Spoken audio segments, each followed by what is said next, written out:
On episode 7 of the PCT podcast, we speak to Chloe Matthews, who is a qualified referee in Staffordshire and also part of the Referee Youth Council. She speaks to us about transitioning into officiating and how her love of the game helps her with her development as a referee. Don't forget to subscribe to us on our YouTube channel and other social media outlets. We hope you enjoy. Hi, Chloe. Thank you for joining us on the PCT podcast today. How are you today? I'm good, thank you. How are you? Yeah, not too bad. Not too bad. Trying to keep busy during, obviously, the strange times we're going through at the minute. As I mentioned before the call, how are you looking to keep yourself busy during lockdown? Obviously, not having a lot of football is quite strange at this time of year. So just sort of taking the opportunity really is like an early pre-season. Okay. So trying to get training more often, trying to do something different what I'd normally do, because obviously normally I'd be in the gym. But just trying to make the most of going out for runs, which is something I absolutely hate, to be quite honest. I'm not a runner at all, but I'm trying to get myself motivated to enjoy it, or at least try and do it more regularly. Well, there's no time like the present, as you mentioned. There's not a lot more we can do. Just obviously, so we can get a little bit about yourself. Obviously, I know who you are, but could you just tell the listeners a little bit about yourself and sort of what roles you currently undertake? So Chloe Matthews, I'm 22. I'm Staffordshire FA referee. I also work in football for Nottinghamshire FA as football development administrator, mainly working around refereeing and safeguarding. I'm currently a level 5 referee. So at the moment I operate in men's football and women's football. So men's football in the Midland Football League and West Midlands Regional League, and the women's league I operate on is the Women's National League, so equivalent of Tier 3, Tier 4 women's football. All right, so keeping yourself pretty busy with the range of roles there. Yeah. One thing I sort of wanted to speak about is there's been a massive rise in participation in the female game recently. Tell us about when you first started sort of playing, and was there any difficulties in getting yourself involved in a team? So I kind of started playing football and taking an interest when I was about 6 years old. And it literally just started off, as probably most people, just kicking a ball around the back garden, and started to watch a bit more of it on telly and in that kind of way, really. Ended up, I can't really remember what age I got into a team, but it was still quite young, probably around under 9s, under 10s, just as a guess. And I played for a girls' team, always have played for girls' teams. Was kind of in and out around a few different teams in the local area. Changing positions as well, in terms of I started as a striker, ended up finishing as a left back. So it was kind of a bit of a mix, really. I was on trial 2 separate occasions at West Brom, or as it was then Sporting Club Albion, their girls' centre of excellence. And yeah, it kind of, playing football was something I really enjoyed, and that's initially the route I wanted to go down. And yeah, it didn't quite turn out that way. Yeah, I was going to say, when you were playing then, when did refereeing first enter your thoughts? Like, was there a specific moment in a game, or an incident that triggered that interest? Not massively. There wasn't really like a trigger point. It kind of came out of nowhere a little bit. I was playing for my school team, and we were playing away in a tournament at another school, and the teacher we was with, to be honest, didn't have a clue about football. She was the dance teacher. We just needed a teacher to go with us. Okay. So she ended up taking us along, and I've always been known for being one of the smallest players on the team. And naturally, being a teacher who doesn't really know much about football, she's kind of like, "You're the smallest, you're going on the bench." Although she didn't say that in those terms, in those words, but that was kind of the gist I got.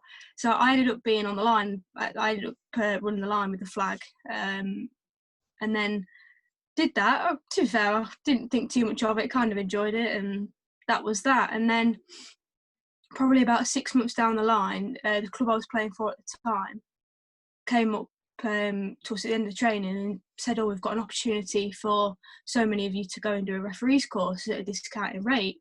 Do you want to go and do it?" And I was only 14 at the time, and to be honest, I didn't think too much of it. I was just kind of like, yeah, go on. Then it's something for the CV, something, to build my football CV up with.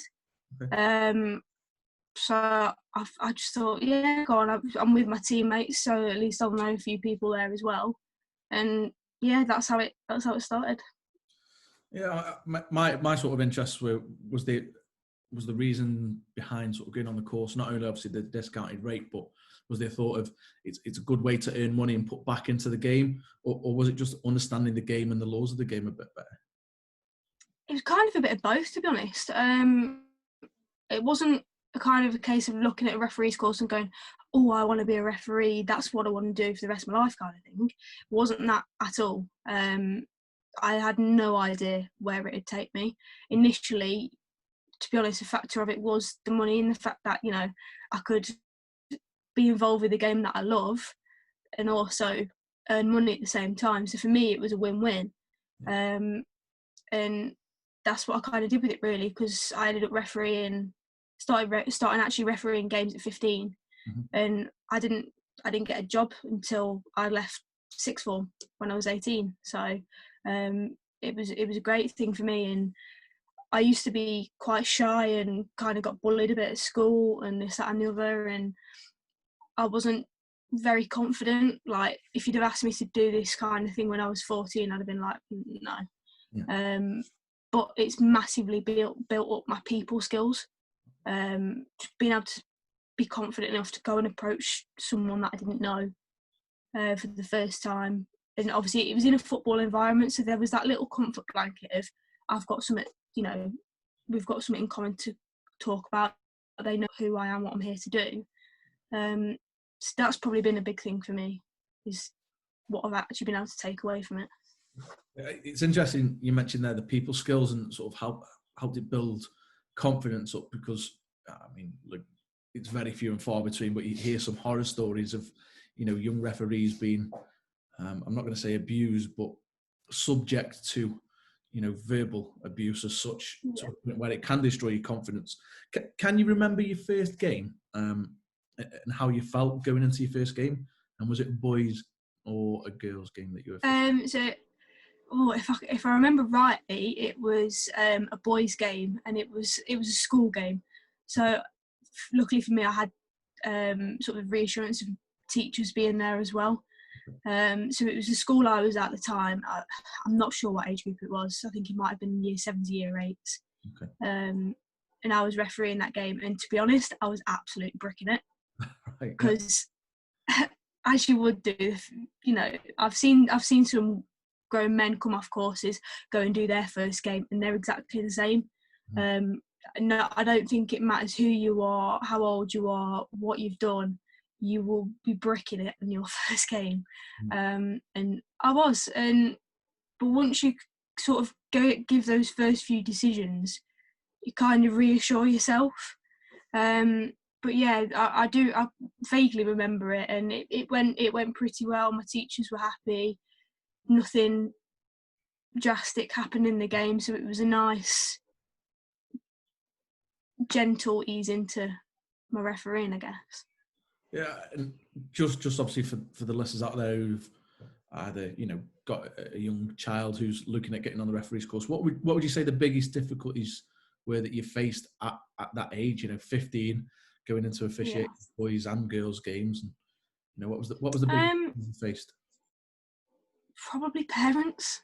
Right. Okay. Parents is the biggest problem I personally came across, and that will probably be the biggest thing that you'll have to deal with, because there's a lot of them. I actually personally found parents to be worse at younger age groups. Okay. As a bit of an example, normally the league I did, I refereed under 12s to under 16s because they were afternoons. Anything younger than that were typically morning games. And as a one-off, the league asked me to go and do an under 10s game because it was within walking distance of where I lived, and I went and did that. And the parents were actually far worse in that game than I had experienced at any of my other games. but that it can be quite challenging to deal with, and it's especially when you've not been in that sort of authoritative role before, particularly when you're having to deal with adults, because the kids are kids. They, you can deal with that, but when it's people older than you, it can be quite challenging. But the good thing for me was I knew who I could go to for support if I needed it. The county FA, so Staffordshire FA, obviously being my county, our referee development officer is fantastic. So I knew, if I'd had a problem, I could just pick the phone up, discuss that with him. Luckily, my stepdad had a friend who was a referee as well. So I was actually quite lucky in that he was able to come and watch some of my first few games. And that was sort of a bit of a confidence booster as well. But yeah, this refereeing is a massive, massive community, although people might not realise it, and the support network is huge. So as long as you've got someone who you can pick the phone up to, which you'll have even from doing your referees course, then you'll be absolutely fine no matter what happens. There's people who I talk to now, like the guys who tutored my course, one of them in particular I do keep in quite frequent contact with now, even from when I was 14 and doing my course. He's been a great sort of friend to have, I guess, throughout the whole of my refereeing career so far. I mean, I was quite fortunate too, and my reasons for doing the referees course were slightly different as a Gobby ex-player. But I mean, I was quite fortunate. I was about 24 when I took my course.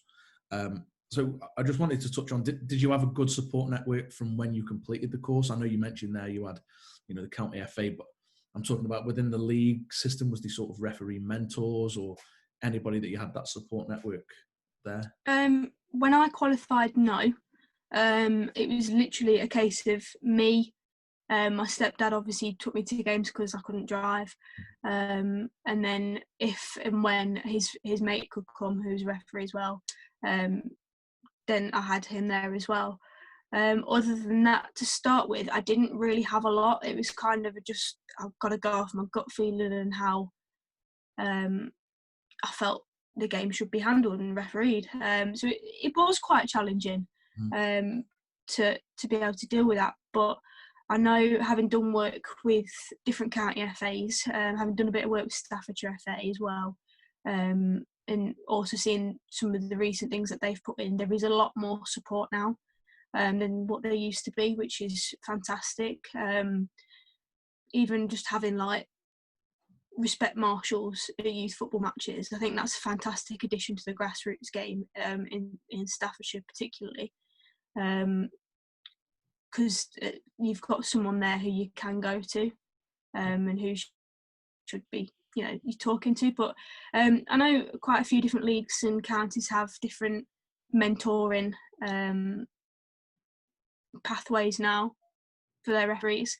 I didn't obviously get into it straight away because I was still quite new to it, but a couple of years in, I had the opportunity to join the junior development group with Staffordshire FA, and that was a massive help. And you go and you can go and discuss things with your friends and your other refereeing colleagues, and make new refereeing friends as well, which is always a massive help.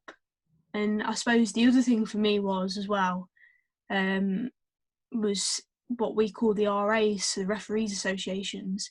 Okay. So they're effectively like your little football clubs, I suppose, but for referees. So my local one was Cannock Chase, and there's all different ones all up and down the country. So it's kind of like you've got your national RA, and then it splits all into your little ones. And we'd kept in touch with the guy who used to referee the games I played, because he was a member of Cannock Chase RA. So I managed to go to that, and that was really helpful. It was very, very informal. Go sit down, have a chat about your refereeing, what's happened in your games, bit of development as well there for you as well.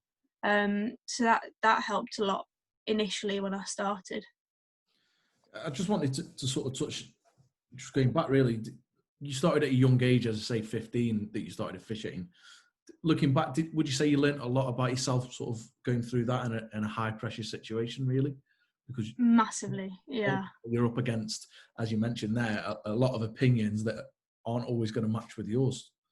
Oh, exactly. Yeah, it massively helped build me as a person.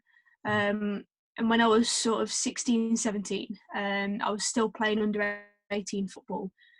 So I'd go and play under 18 football on a Saturday morning. Saturday afternoon, I'd be straight going to do a game as an assistant referee in Staff's County League, which is a men's adult league. And obviously, I had the support of the referee and the other assistant referee in those kind of games. Being around that male football environment massively built my confidence up. I had to stand up for myself, and I knew in my mind that my decisions I was making were correct. So, you stick to your guns. You've got the referee there to back you up as well. And like I say, having to deal with 22 blokes on a Saturday afternoon always has its challenges, but it has its enjoyable moments as well. Yeah, I was going to say, would you say that you're subject to sort of any differential treatment going into, I'm not just saying the Staffs Counties League, but any male game as a female assistant or, official in the middle? Was there anything that sort of put you off at all? Was there any derogatory sort of marks during the game? I can't, deny that I've not had few incidents here and there over the last few years.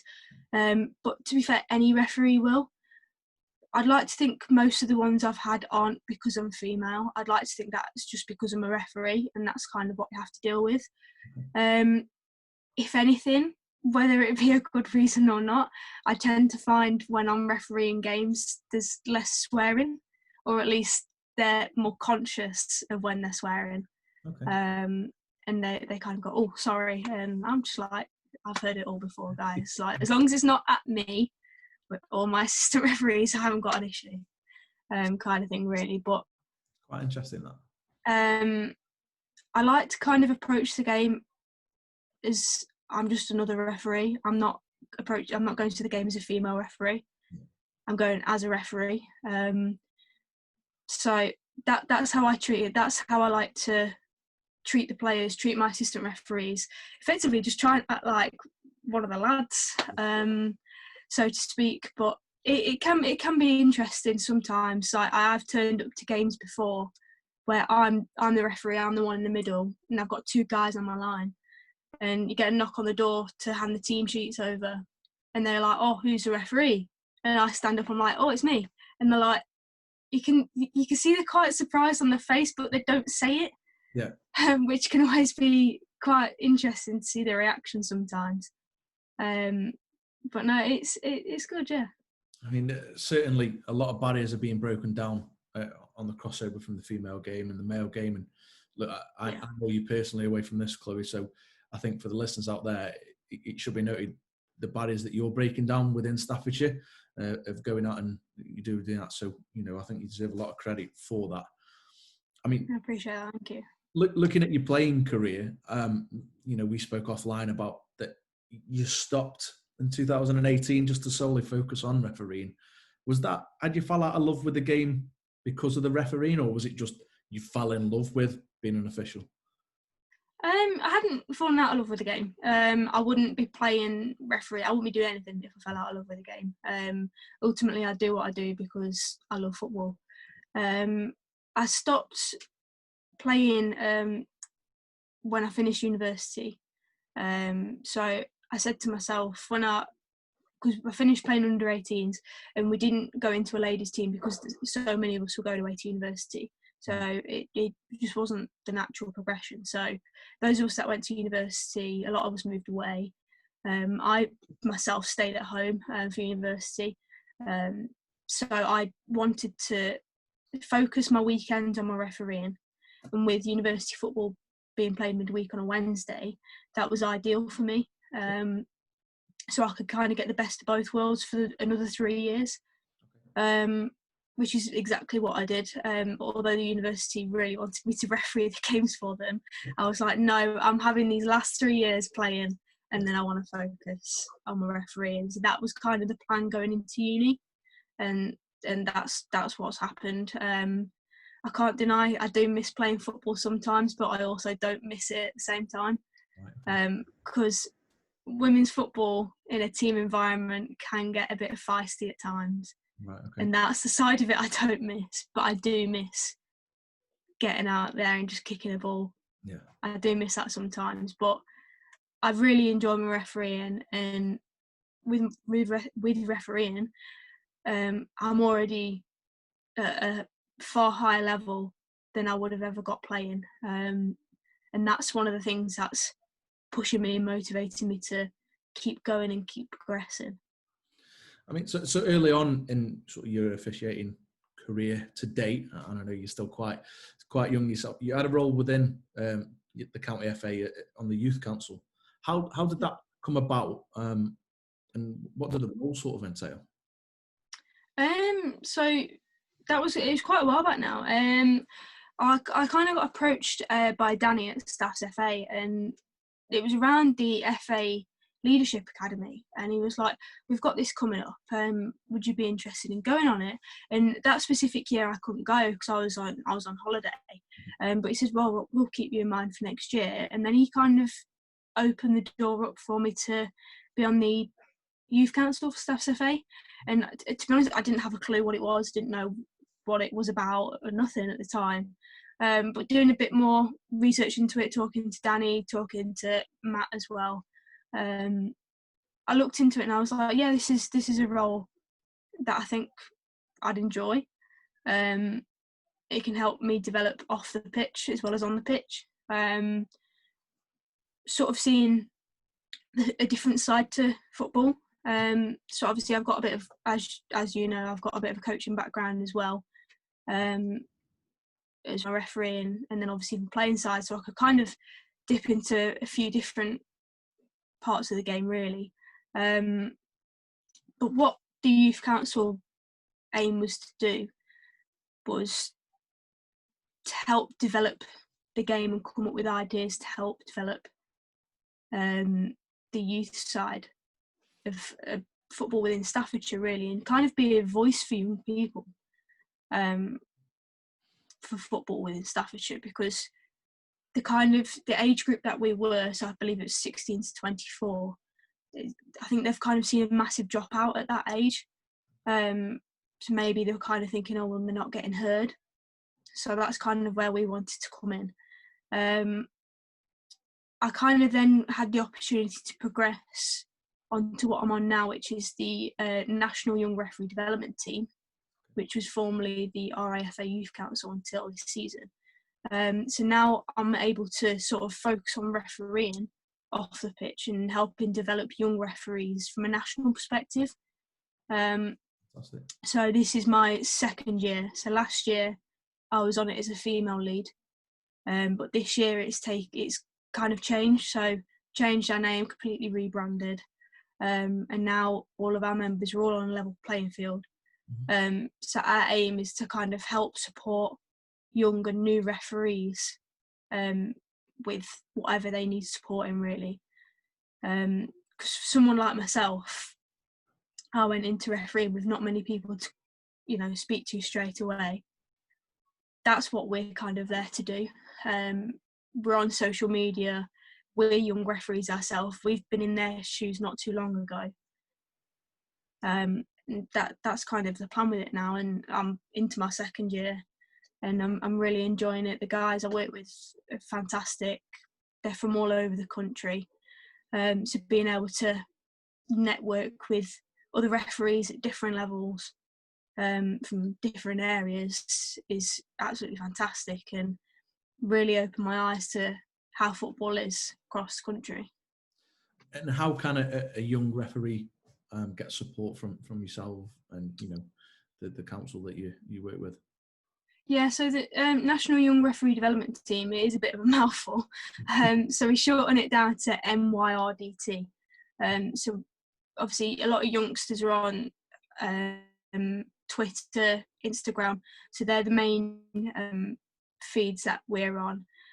So at the moment, obviously with all this isolation and lockdown being on, we're doing quite a few interviews with top flight referees.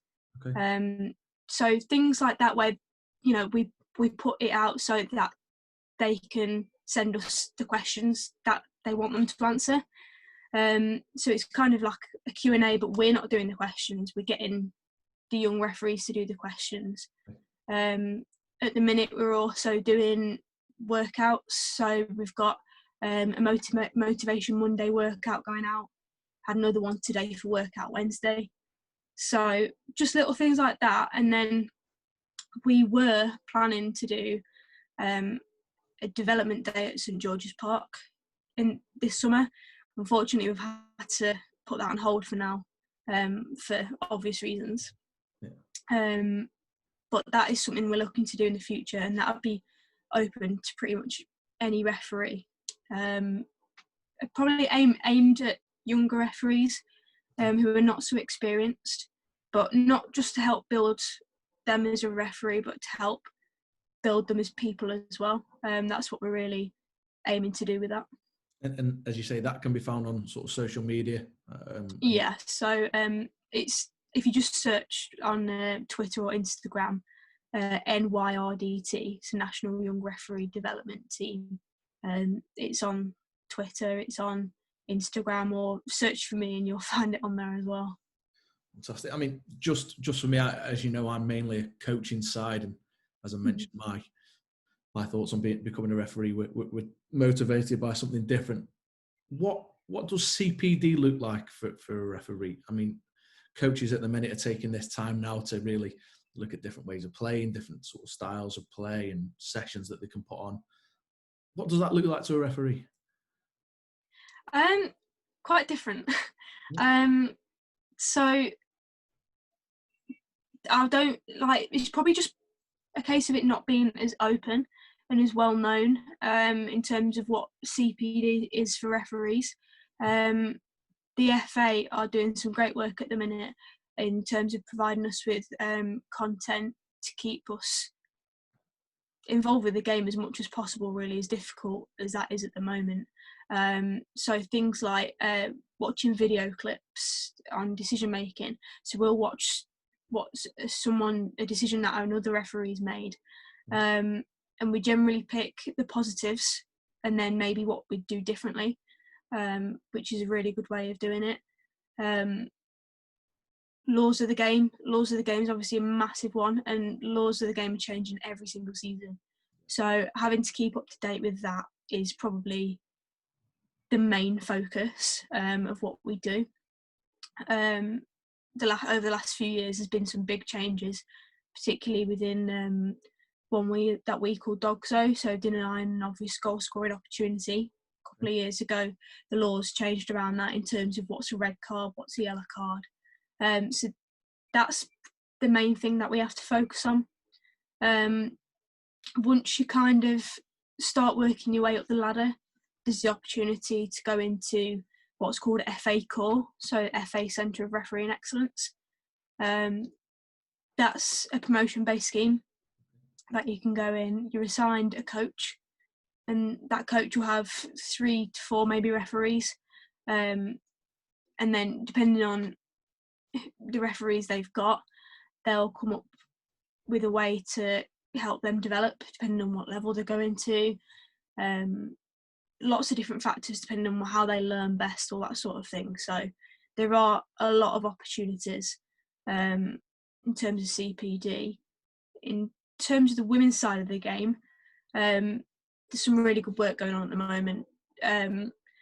If you'd asked me that question about the women's game 4 or 5 years ago, I'd have said there isn't really anything. But now there's a focused female referee manager at the FA, Jo Stimson, and she's done some really great work in terms of creating a grassroots event for grassroots referees, female referees, so for levels 7 to 5. And then going up from there, there's a senior women's refereeing weekend, which is a camp-based weekend normally held at either Warwick University or St George's Park. And that will just be a full weekend of CPD, so a mixture of outdoor and a mixture of indoor classroom-based learning as well as just some team building, really, because obviously a lot of us girls, the higher up we go, the more often we're going to be working together. So there is a bit more team building side to it as well. It's really interesting to hear that, because I mean, it's probably quite ignorant from my side, but it's nice to know that there's a lot of support out there. And I think there's maybe a little bit of a perception of, once you do the course, off you pop, get your games in, and good luck. So it's really good to hear that there's some really good CPD and support out there for officials. One thing I wanted to chuck in was look, and I'm purely talking from experience here, is that when it comes to assessments, and I think quite a few of the listeners who are managers, coaches, fans, whatever it may be, is that they may see a change in a referee when it becomes to assessment. Would you say that there's a little bit of more pressure added on when it comes to that assessment, and you feel you have to have more of an impact on a game, whereas the assessor wasn't there, you may be a little bit more natural and let the game flow? I think there's quite a big perception around assessments, and naturally, as a referee, when you know that there's an assessor coming to your game, you'll naturally be a little bit more nervous. You'll naturally be a little bit more conscious that you've got someone watching you who, they know what they're looking for in your performance, and that can be quite difficult. For me, I don't change what I do. I'm quite a stickler for that. So I've had some people come up to me during the game going, "You've got an assessor here," and I'm just laughing, going, "No, this is just me refereeing the game." And sometimes I've even said that, and there is an assessor there. So I don't like to change the way I perform. At the end of the day, I say assessors. They changed the name of it a couple of years ago because they didn't want it to sound formal. So they actually call them observers now. Because at the end of the day, they are there to observe your performance. And their role is to help you. Whilst they have to, come up with a mark for your performance, their aim is to help you. And once you are at that stage of your refereeing where you'll start having observations, you'll meet loads of different observers, and you'll get to know them, and they all have very different styles. So it's very difficult to know what to look for in your game. So that's why I just go and referee how I referee. I'll come across an observer, I might have met him before, in which case I know probably one of the things he's going to bring up. But then there's other observers I've not met before, and I've no idea what they're going to be like. So I'll just go out there and do my game. But yeah, so generally, obviously, the higher you go up the pyramid, in terms of the steps of football, the more observations you'll have to have, and the more frequent they'll be there. Until you obviously get to the Championship and the Premier League, and they're not even at the stadium anymore, which is crazy. Yeah, wow. I mean, the reason that came to my mind was just a few instances where I've seen sort of behaviours change as such, and the fact you're saying they're now observers sort of goes in line with the way that the FA have moved with the coaching side, in terms of how it's not as such a pass or fail, it's more competencies and how you are with your team. Would you say that works better in developing you as a referee and others? Yeah, definitely. I mean, when you start as a referee, you start as a level 7, and then up until you get to level 5, you're not actually given a numerical mark. It's kind of based on an average, so it's kind of like an average indication. So are you performing above average, well above average, average, or below average, or well below average? and that's how it is for your first couple of promotions. It's not until you get to level 5, going for level 4, that it changes to a numerical mark. Reason being for that is because that's once you get to that level of football, your appointments are effectively managed by the FA as opposed to like county or leagues, which is the reason for that change, because obviously it's a lot easier to sort of manage, and there's a much finer breakdown in your sort of performance indicators, so to speak. So yeah, that's kind of how it works, if that helps a little bit. No, that's massive. I mean, every day's a school day, and I've just obviously learnt a bit of information there, and it might maybe change the perception on the way that, you know, officials, I'm not going to say behave, but in their manners. And, you know, one of the reasons for this is to just give people an insight of to what you go through as an official. And enough about sort of the sort of hard stuff that you've faced so far. Let's go to one of the highlights we spoke about offline, as officiating the under-16s FA Youth Cup final. Who were the teams there, and was there any nerves before going to that? Yeah, so the teams were Man City against Reading, girls under 16s, and I remember the appointment coming through because it came through via email, and I saw it and I was like, oh, I was like, okay, I got, like, what's this all about? And I opened it, and naturally I just thought, oh great, I'll be assistant referee, 4th official. Like, well happy, absolutely made up with that. Opened it, and you come down to the bit where it says referee, assistant referee, 4th official, and my name was first.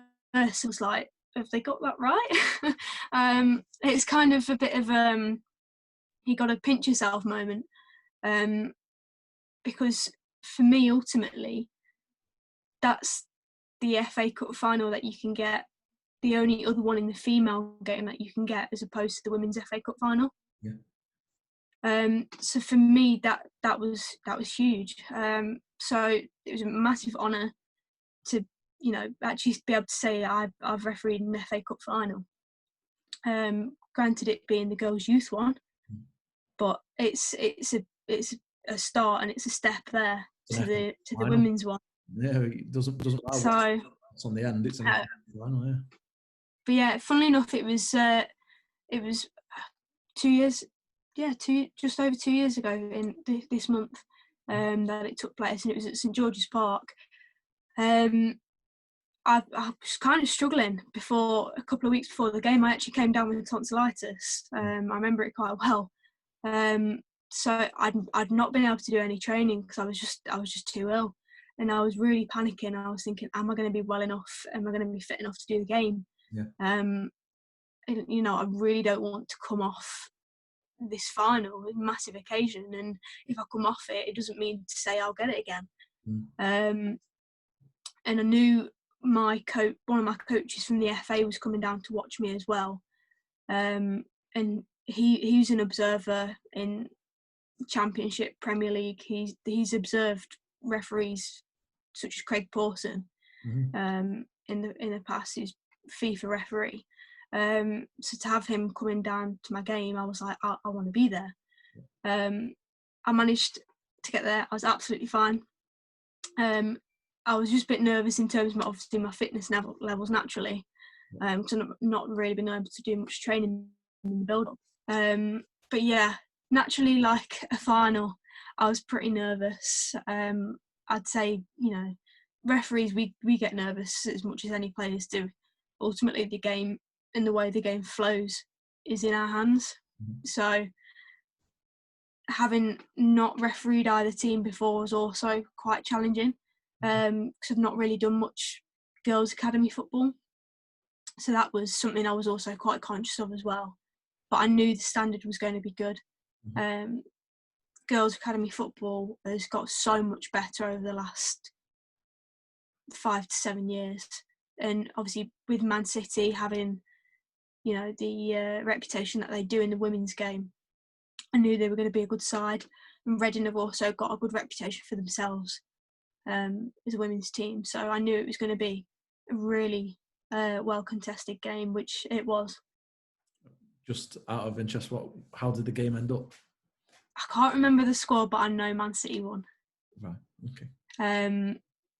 The main moment for me in that game, it was last minute of the game. Reading had a corner. Everyone had pretty much gone up for this corner, and it got played into the box, got cleared, and it ended up being cleared that far. There was a Man City player who ended up 1-on-1 with the Reading keeper down the other end, and I have no idea how I got there.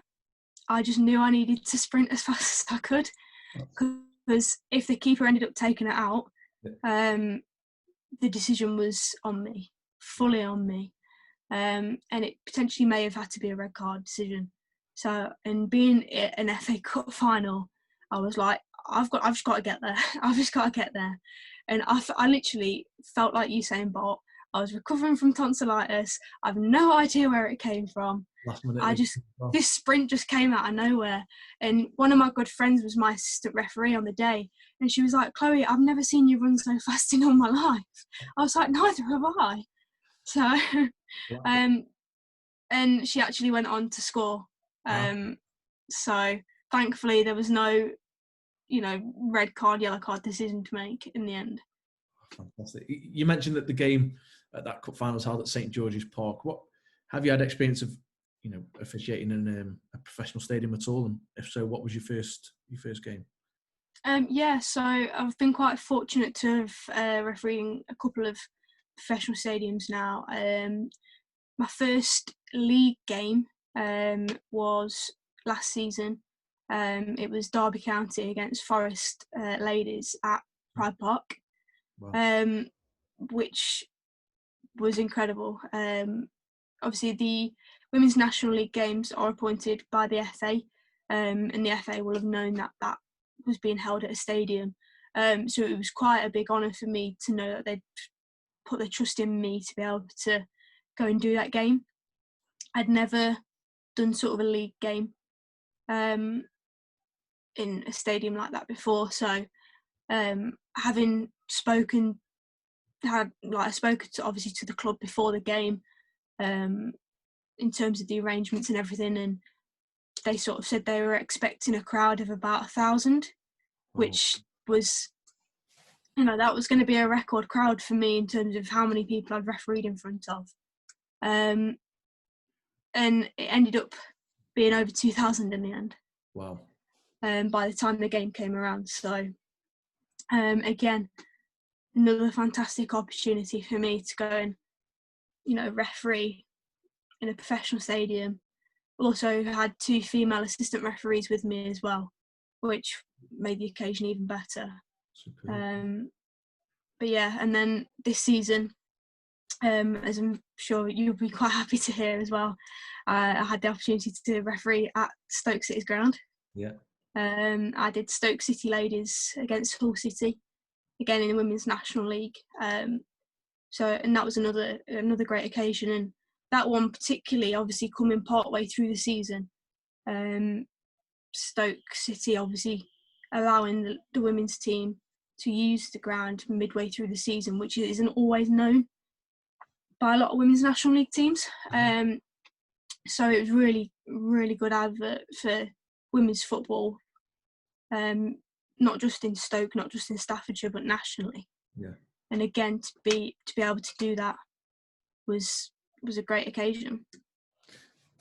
Going to put you on the spot here with the question. 2,000 fans, obviously between Derby and Forest. Did they influence any decisions at all during the game, the fans, or are you able to? To be honest, I was really, really nervous walking out. The walkout was very nerve-wracking because the tunnel, where the tunnel was, you're walking out and all you can see is the fans straight in front of you, because they happen to be over that side. So actually being able to see them all sat there was very nerve-wracking. But one of my other coaches was there, and he said, take it all in. During that walkout, take it all in. And once you give that first decision, you'll be fine. And he was absolutely spot on. Once you give that first decision, it is just like you're on any other pitch. Right, okay. Just this one had a few more seats around it, and a few extra people around it. So that was kind of my mentality going out there. Mm-hmm. I just had to blank it out.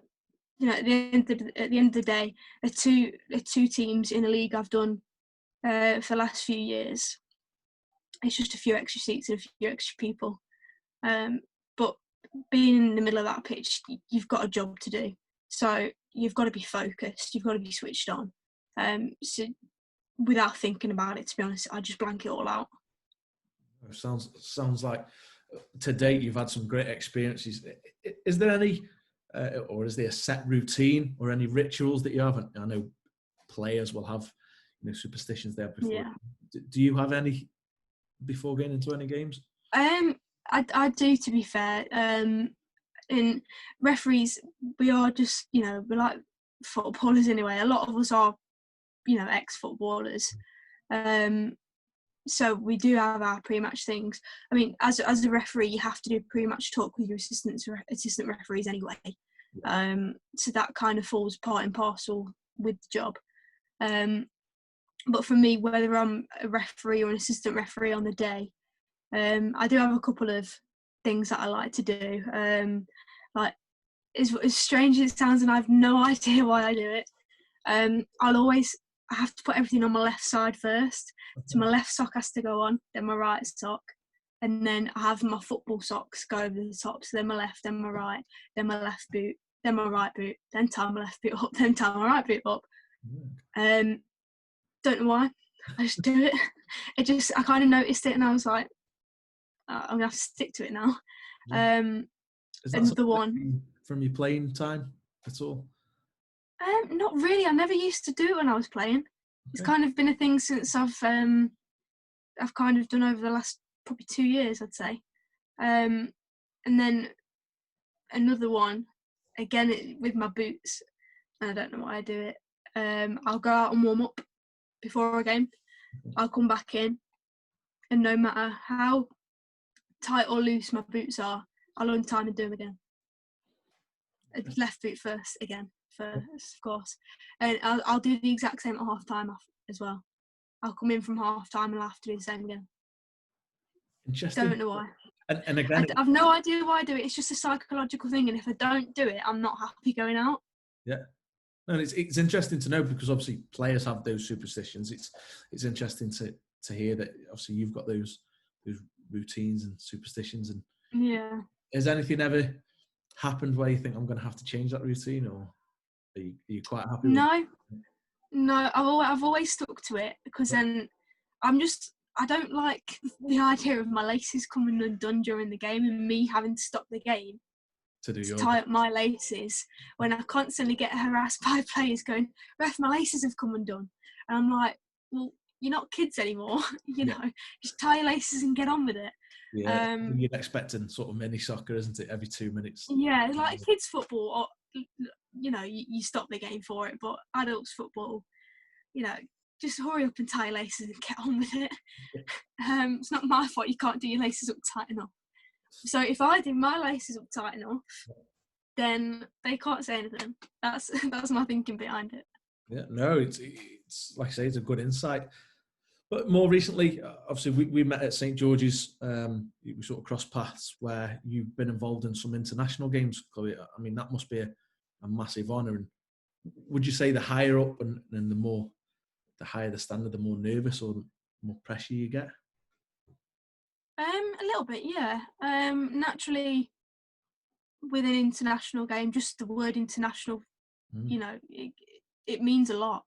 To be able to sort of represent the FA, so to speak, on that stage.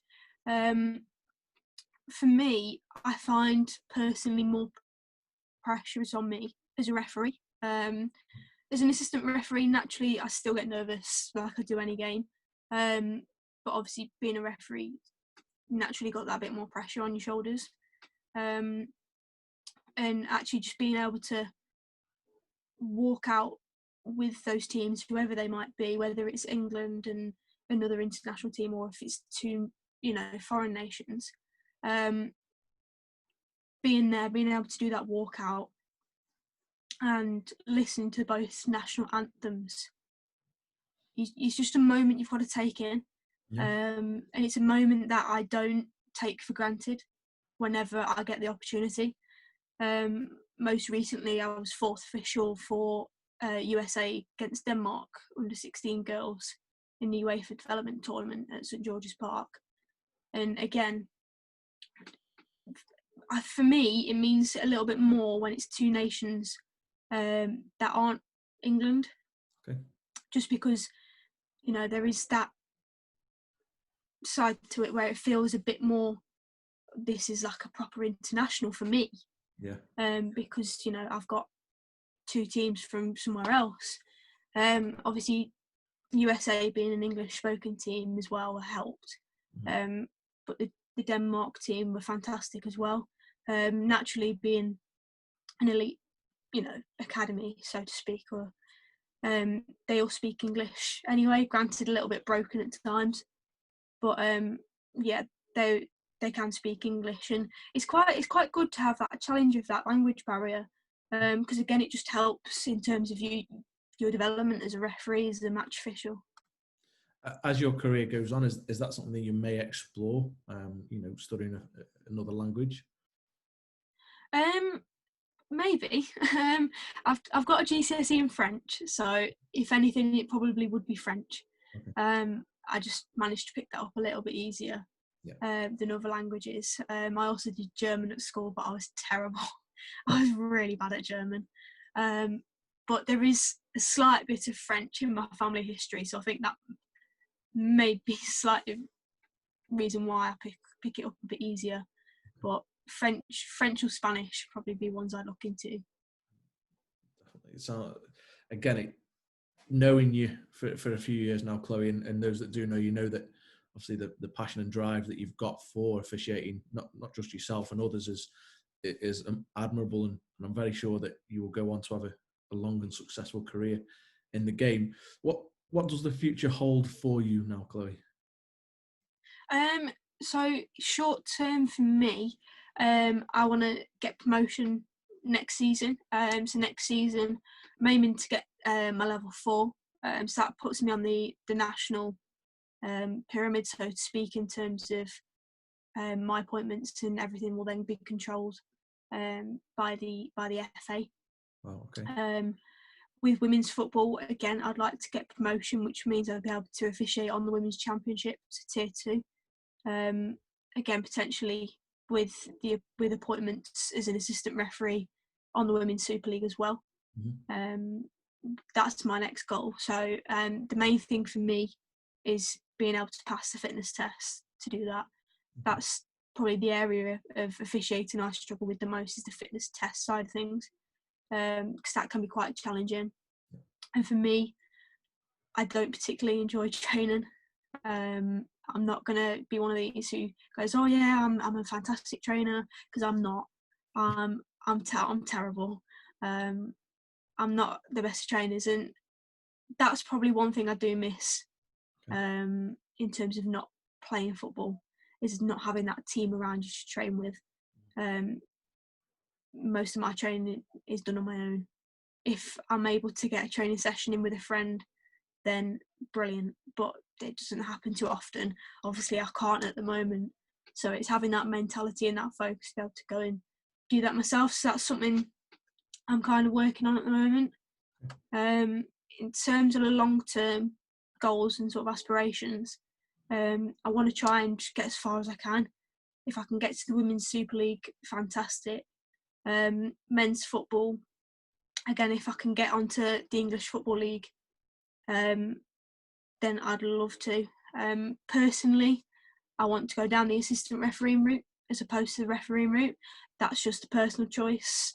Some people want to do the other, but personally, I'd like to go down the assistant refereeing route, and hopefully be able to make that move up to the next FA Cup final and walk out as match official for the Women's FA Cup final one day.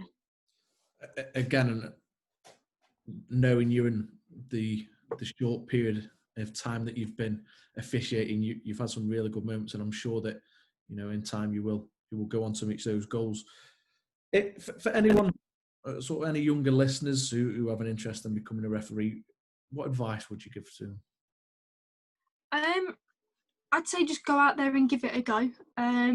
Even if you're not sure about it, at the end of the day, you might try it and you might fall in love with it like I have.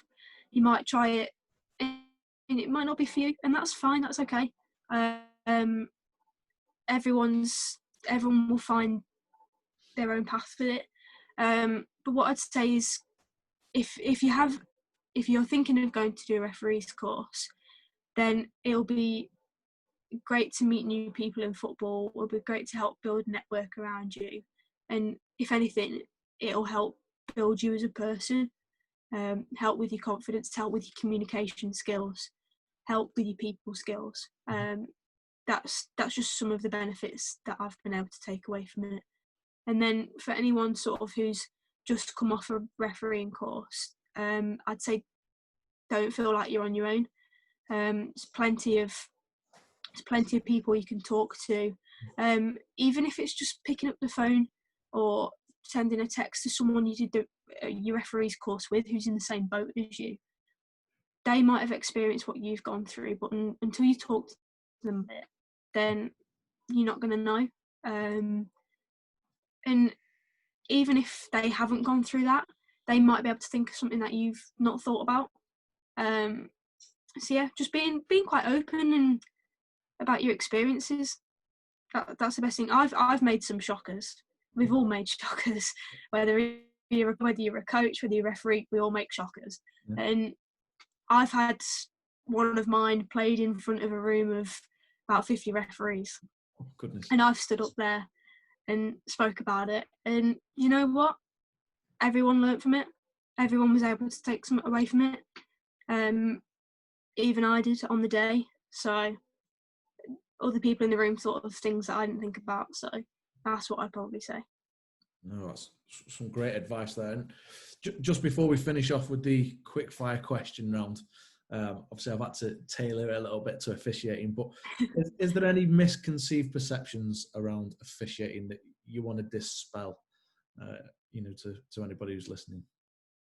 At the end of the day, you get a lot of people think, oh, they're a referee and we're referees 24/7, and we're really not. We are just normal people who love football.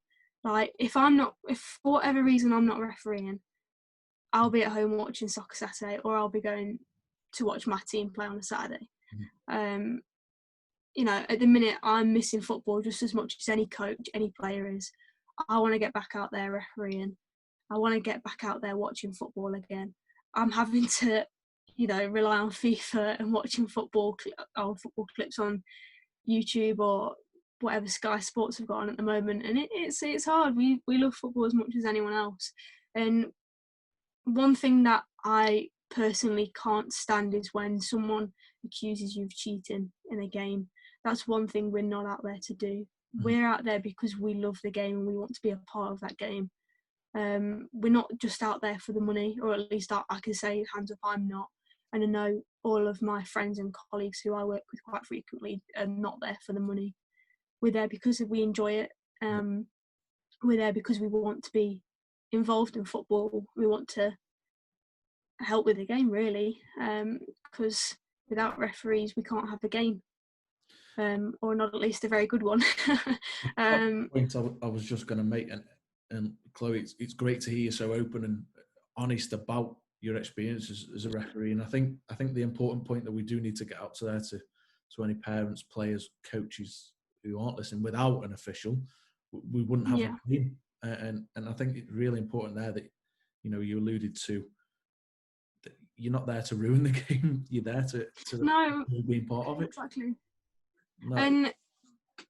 And just another thing for me, like you get people shouting at you and that on the sidelines, and you get players coming and shouting at you on the pitch. And one thing I make very clear to my the captains I'm working with on the day, I'll say, if you want to ask me a question, come up to me and speak to me like we are now when we do the coin toss, and says, I'll talk to you all day long.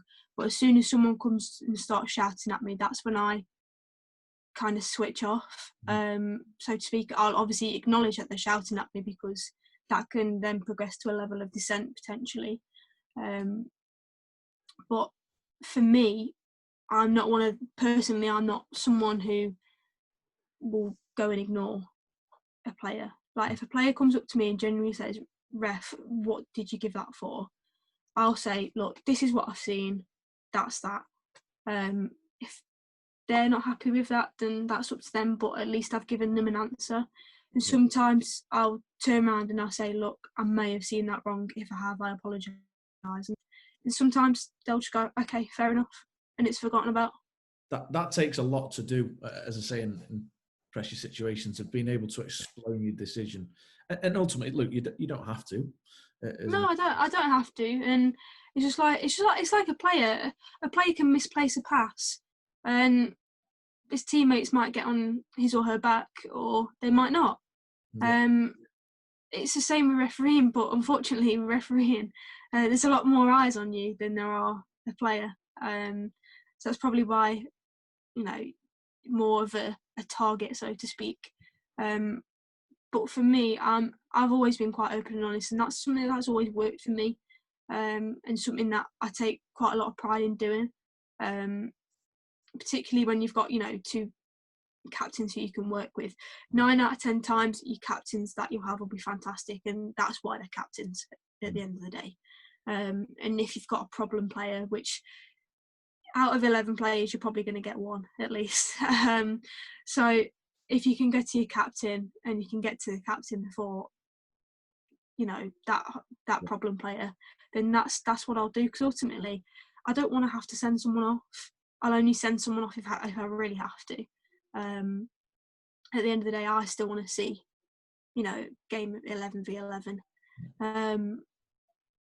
Like I said, unless, like with the sin bins being brought in as well, some people are kind of saying, refs can go card happy now, you've got sin bins, you can just send them to sin bin. Well, that's not kind of the approach I like to take, unless they've openly shouted something in which I've got no choice. If someone's just saying the odd comment here and there, I tend to go to the captain. I'll turn around and say to captain, go, sort him out, get him to pipe down. And most of the time they do, and because they know that sin bin's there, and I think the captains appreciate that as well. Rather than just going all guns blazing in the sin bin, there you go. Actually being able to work with them is a massive help. And a big thing for me with that is I like to get their names before the game. I think being able to speak to them by using the name is massive, and not all referees do it. Some do, which is where I kind of picked it up from, because I saw another referee do it. But obviously when you get your team sheets, it will have the name of the captain, and I'll make a point of noting what the names are, and then when we go into the tunnel, I'll have a quick chat with them in the tunnel whilst waiting for the rest of the players. It just builds that rapport and builds that sort of, ref-captain relationship. And I think it makes a massive difference. I was going to say, we spoke about the advice that you give to young officials. I think that's a massive one for you then, and just another bit of, gold dust that's come out of the conversation. I'm conscious we've taken quite a lot of the time, and again, it's another conversation where I could speak forever about it. I think officiating is a hot topic, and not everybody sees the work that goes into it. But to sort of finish off, we do have a quick fire question round. Okay, I have tailored it a little. Who's your best friend in football? So my best friend in football would be, her name's Kerry Williams. She's also a referee. She's a FIFA assistant referee through the Welsh FA, but she also referees England as well, because she lives down towards London way. So been on a few camps with Kerry, and we normally end up as roommates. So that's how we first got to know each other, and we've pretty much stayed friends ever since. So she's like my big sister in football. Brilliant. Who's the toughest team you've had to officiate? Oh, I can't pinpoint a team as such, but what I will say is the more northern, the more physical. Okay. That seems to be a trend. So, like, obviously, when I started in the Staffs County League, the teams from Stoke tended to be more physical than the teams from the south of the county, generally. Not always, but generally. Interesting. Best team you've been involved with officiating? Oh, if I'd probably say I did a friendly. It's kind of an inter-team friendly, if this counts, but it was England ladies team against the 23s. Okay. Fantastic game, fantastic football played. Wow, some experience that as well. Yeah. Best player played with or officiated?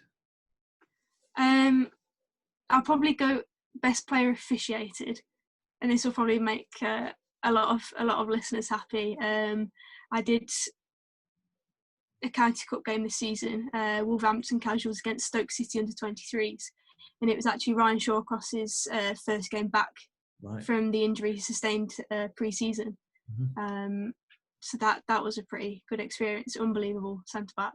And was he captain on the day? He was, I think, yeah. Oh, wow, building that rapport with such a big. I was on the line, to be fair. Right. I was actually assistant referee that day, but obviously with him playing centre back, I was able to see sort of how it was quite interesting from a coaching perspective actually. Whilst I was an assistant referee, seeing how he led his back line. Okay. As a commanding centre back and being that last man. So that was quite interesting. Yeah. He's not had a bad career, so it's something that you can look at. Biggest role model?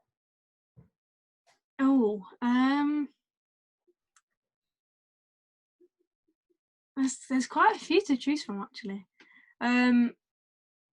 Obviously, I think for me, when I first got involved in refereeing, Howard Webb was still refereeing. Mm-hmm.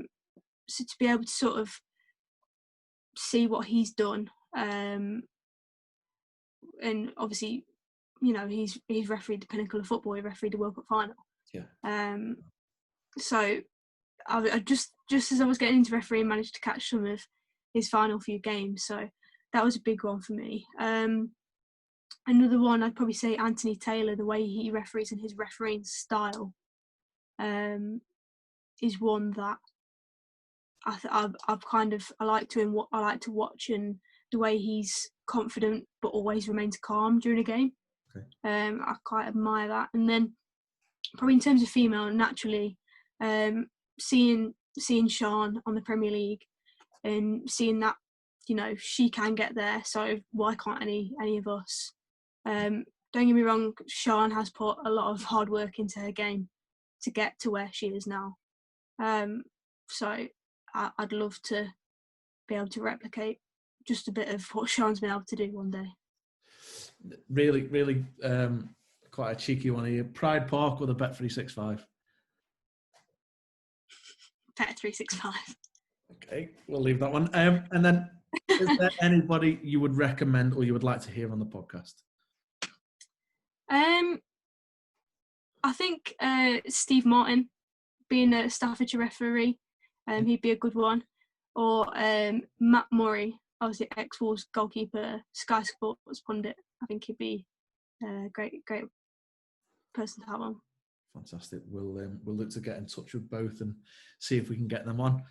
Look, Chloe, I've learned something today, and hopefully the listeners will have taken something away from our chat and maybe perceptions around officials.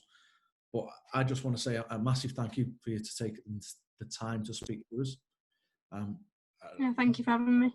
Not that you'll probably need it, but we wish you all the success in your career path, and no doubt we'll see you on the big stage at some point in your career.